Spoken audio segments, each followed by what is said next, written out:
Alright, so one wisdom from the Rebbe for today. So this idea that we explained before, that the idea of a Nassi is something which affects the future for all future generations, is especially connected with the month of Nissan.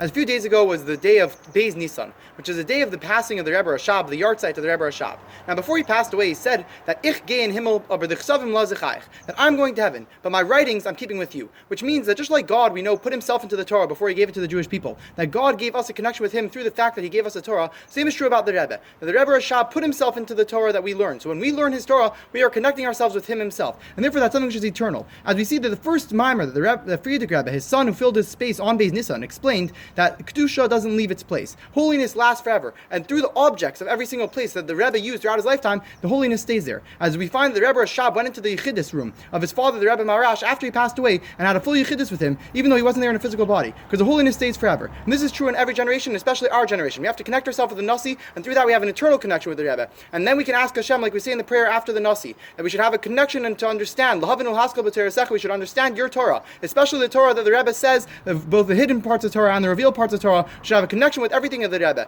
And through that we're going to have proper fear of Hashem, b'yirah secha, and it will affect us and the life of our children to have a connection with the Rebbe forever, which will mean a real proper serving of Hashem in all future generations. L'chaim, l'chaim.